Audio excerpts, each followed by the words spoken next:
Hi, my name is Sharon Sabota. I grew up in the working class town of Whitehall, Wisconsin. My mom was a teacher and my dad was a janitor. At 17, I craved for a larger world than the one that I knew, so I did what anyone would do. I applied for a Kikkoman soy sauce scholarship and moved out of Wisconsin and into the heart of Tokyo. And I've been traveling and collecting stories ever since. Because I know that everyone has a story, not just the people in the forefront, but also the people off the beaten path. I never go anywhere without my recording device.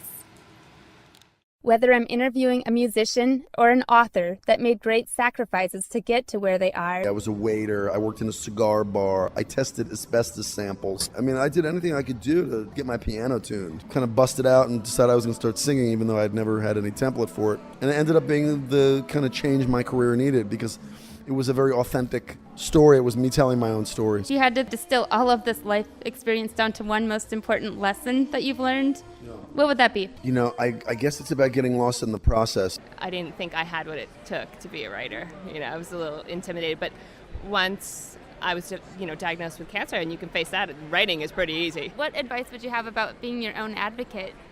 I would say that nobody's going to give you permission to live. That permission is your birthright. And so if you can't stand up for yourself, then your New Year's resolution in June, or whatever month it is when you hear this, is to start doing it now. There's no time to waste.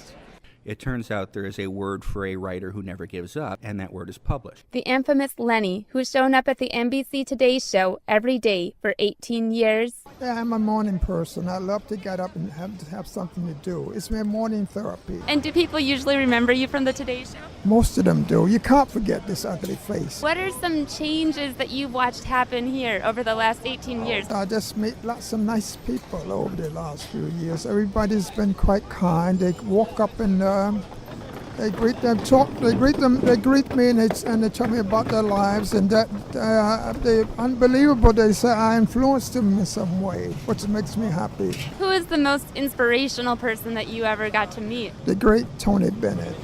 Tony Bennett, tell me about that. They had an article about me in the New York Times that morning. He appeared here, and he walked down off the stage and said, I just read about you in the New York Times. You've done a great job here. And that made my day right there. Or staying in a village in Indonesia, studying dance by day and producing stories about the Indonesian elections and the collision of local and tourist cultures for Free Speech Radio News by night. My name is Arga. I am 24 years old, and now I am working as a reception in a spa in Ubud. This is my own opinion, yeah? Yes. No any research about it. Yes. But maybe if people give tourist price, maybe let's say in Ubud market, yeah, traditional market, even for local people also get the tourist price. Now that you're a mother, what do you hope for your son? My son, Yes. I do hope a good future for him. Make him graduate university, that he can get a good job. And I do hope that maybe one of my dream, maybe only the education is okay, will be free. So yeah, everything will be better.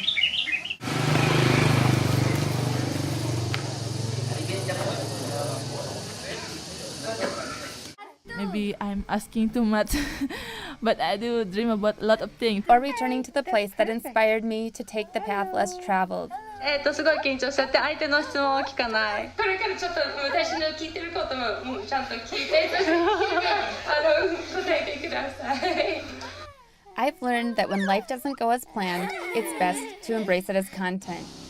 When I went through a breakup at the age of 29 and realized I wouldn't meet my blueprint plan of having a husband and a child before the age of 30, I decided that rather than feeling sorry for myself, I should do something to give back. I wrote a book of 100 of the most important, universally applicable lessons I learned from traveling the world as a journalist. Last year, in an effort to practice what I preached, I applied a lesson a day to my own life. It was while applying lesson number 8, to seek unconventional and impractical knowledge from real-life experiences and people, inspired by an interview with Pakistani-Canadian Zain Khandwala, that I challenged myself to pursue a radio fellowship at KPFA in Berkeley, California. And the rest, as they say, is history. Today, I'm the director of the Women's Resource Center at St. Mary's College of California by day and spend my weekends, my evenings, and all of my vacation time interviewing people in my own community and in the world at large, doing my part to make sure that all voices are heard. I've learned that everyone has a story to share, a lesson to teach, and a dream, and that almost everyone, regardless if they're married or single, is still trying to figure out relationships. This is a show about people who have used tragedy as opportunity, failure as the springboard to reach the next goal in life. This show will inspire you to find your rhythm, to embrace change, and, in the words of Gandhi, to be the change you wish to see in the world.